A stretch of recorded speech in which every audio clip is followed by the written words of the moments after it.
The year was 2017, and hip-hop was locked in a state of awkward volatility. The genre was at the tail end of its climb toward becoming the most culturally relevant style of modern popular music, yet somehow it seemed to be in the middle of an identity crisis. Names like Drake and Kendrick Lamar were still very much the biggest rappers in the world, but the establishment was about to be shaken to its core by a wave of kids with laptops on an alternative streaming platform. Although SoundCloud rap really made its primary splash through 2016, 2017 was the year where it became viable as a charting subgenre, mainly thanks to names like Lil Uzi Vert, Post Malone, and Lil Yachty. By the beginning of 2018, it found itself in a unique spot. Its artists were dominating streaming numbers and selling out shows, but guys like Drake and Migos were the ones getting radio play and pushed by mainstream labels. It was almost as if half the internet was aware of it and the other half was not. Where we find ourselves now in 2021 is the culmination of those two worlds colliding. And I don't think that would have been possible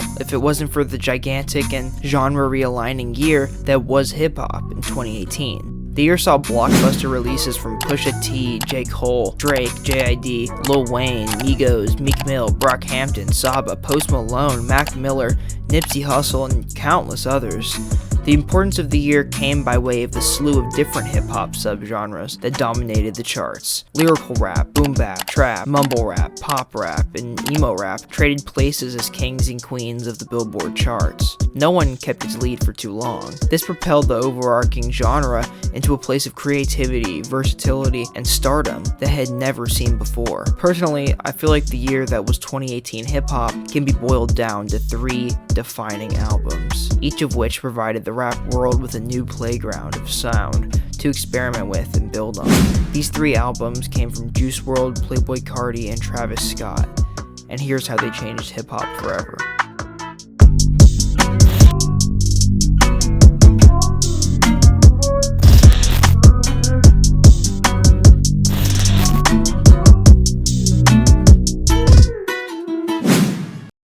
On May 23, 2018, Chicago native Gerard Higgins released his debut studio album on Interscope Records. The project was 17 tracks long, with 3 skits, and was something relatively new in sound and scope. Right off the bat, the project was compared to music from artists like Post Malone and Lil Peep, but Juice WRLD's blend of 2000s emo music, alternative rock, and hip-hop was far more polished, and it embraced the emo aesthetic on a much more direct level. It expanded on the blueprints from emo rap crafted by the guys from Raider Clan and members only. And compared to the music of Lil Peep, Post Malone, and XXXTentacion, Juice WRLD's writing style was even more heartbroken and often more melodic as well. It was the logical next step for a subgenre that was teetering on repetitive, annoying, and cringy. Goodbye and Good Riddance had zero intention of trying to stand out, and that's exactly why it did. It happily and gracefully embraced hip-hop tropes instead of trying to fit into the fake deep and plastic ethos that inhabited so many of the early 2000s emo rock acts. All the project tried to do was be itself, and it connected with people for that very reason. It was Juice WRLD's painful, harrowing, and heartbreaking honesty that resonated with people on such a deep and personal level. He wore his substance abuse issues on his sleeve, to the point where you couldn't go 30 seconds without hearing about them. Again, it wasn't a flex.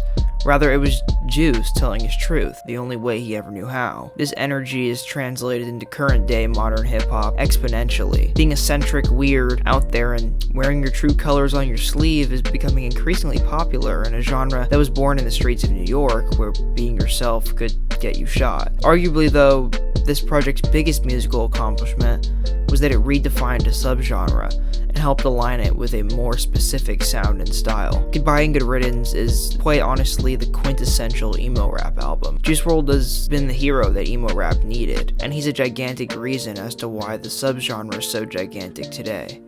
Rest in peace, Gerard Higgins.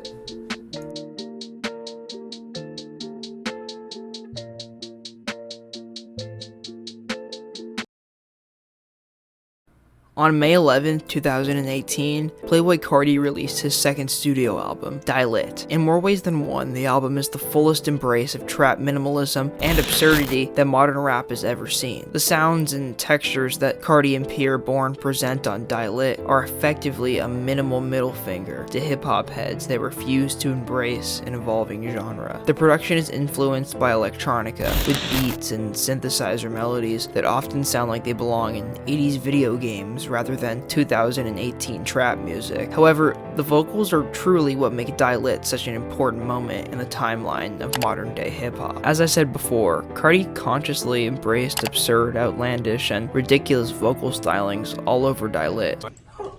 Everything doing dummy, but the spread's only homie. Subjectivity aside, the pursuit of trap minimalism carved a niche for Carti, and it produced an endless wave of clones, artists who wanted to be just as unique as he was. Die Lit is effective for all the wrong reasons. It stands out because it doesn't inherently live to please. Instead of hiding behind what traditionally makes a rapper quote-unquote good, Carti never acts like he possesses those qualities. He drowns in the absurdity of his baby voice, his video game beats, and his barely decipherable lyrics, further providing a platform for the idea of trap minimalism as a means of transmitting emotion. Die Lit is less about how it sounds, and it's more about how it makes the listener feel. Just look at its album cover, and even its title. Carti wants you to die lit, die turning up, and die embracing the party. Die Lit is the musical expression of the social media-fueled self-destructive lifestyle inhabited by Generation Z, and it's damn proud of it.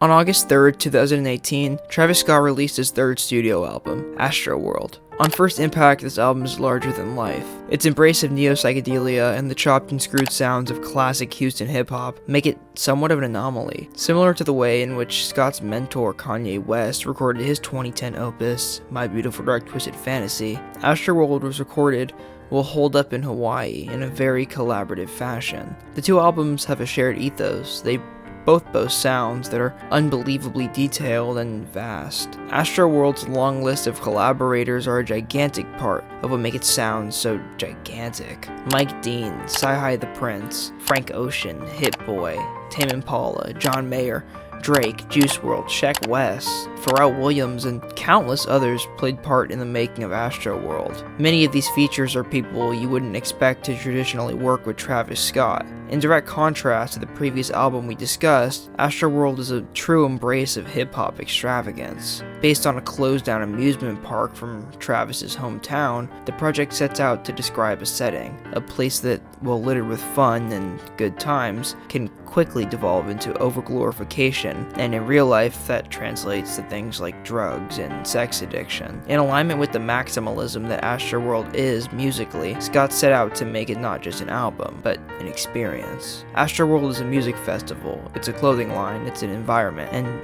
more than anything, it's an idea. On it, he effectively produced the musical expression of what his adolescent mind remembered of Six Flags ASTROWORLD in Houston, Texas. The lasting impact that this album has left shows in the way that Scott brought a welcome splash of psychedelia into the modern mainstream hip-hop canon. Many since have attempted a similar intoxicating blend of trip-hop and chopped and screwed music, yet none have come close to recreating the gargantuan environment that is ASTROWORLD.